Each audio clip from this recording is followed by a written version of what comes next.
Hi there, this is Manny with Classic Auto Repair. I have an update on the 49 GMC. Getting really close on it. It was the focus of the last couple of weeks here in June, where I could really get the truck repair list completed. And we're looking really good. Let me just kind of run down the items since our last conversation by video and text.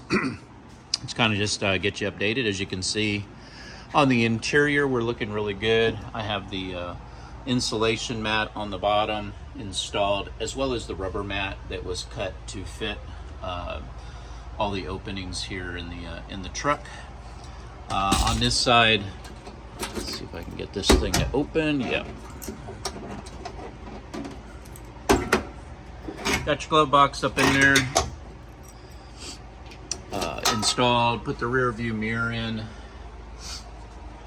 Made some adjustments in here by moving the temperature gauge over to the right side. As you can see, I put an air conditioning vent. It was missing over on the under dash side of the driver's side, so we get a little bit better airflow over there. Everything's been tested on the dash and now is working. So we're looking good there. Just kind of went through all the inventory. I have the seat belts here to install, and we'll get that done. The brake lights were fixed. I had to install a brake light pressure switch into the brake lines and then run the wiring. There was a lot of fittings involved, but I got everything hooked up and now we have brake lights. I also flipped the brackets on the frame and installed the bumper again so it's lower, and now the license plate will have enough room here to fit.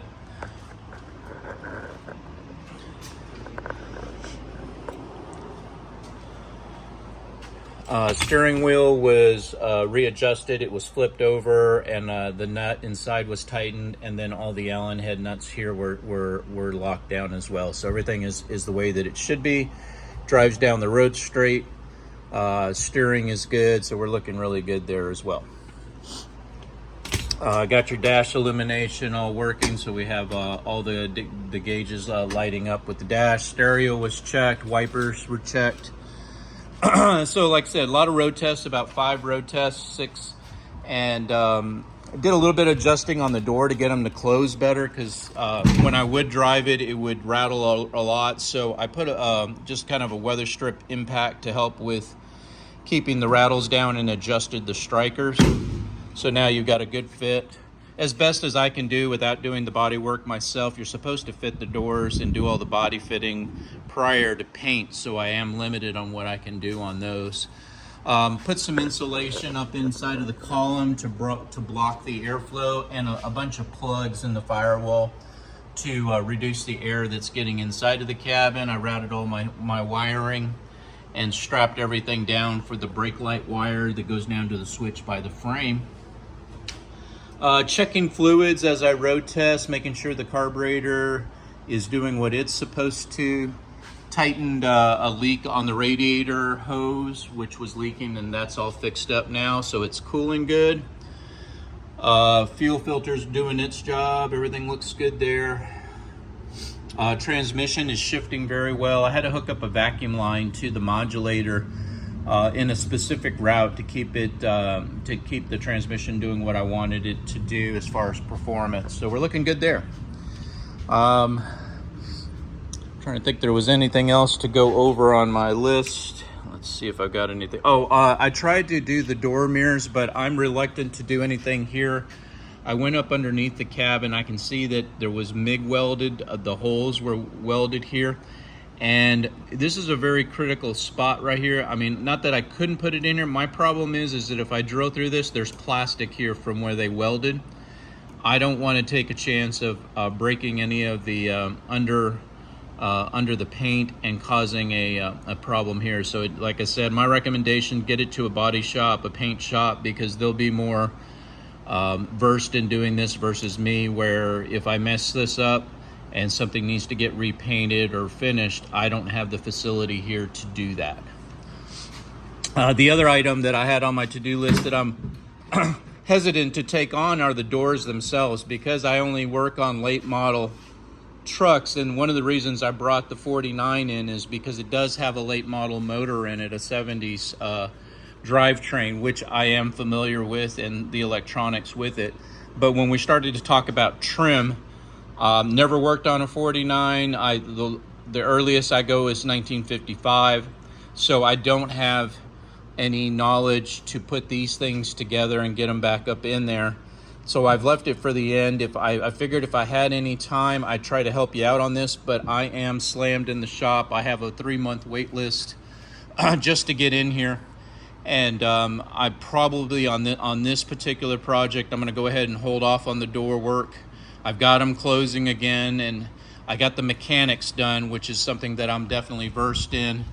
But I'm gonna hold on those doors after discussing it with my partner and seeing, what can we do, what can we don't. And I don't like experimenting on customer cars, and this, because I have not done one before, I don't have any knowledge on how to get this stuff all put back in there, not to mention tracking down all the parts in here. It's one thing when everything is built and I have to go in and repair something. Something is broke, the regulator breaks, the weather strips need to be replaced. I already can see from the installation of the original parts exactly how to put everything back. But when everything has been stripped down and taken out, I have no guideline.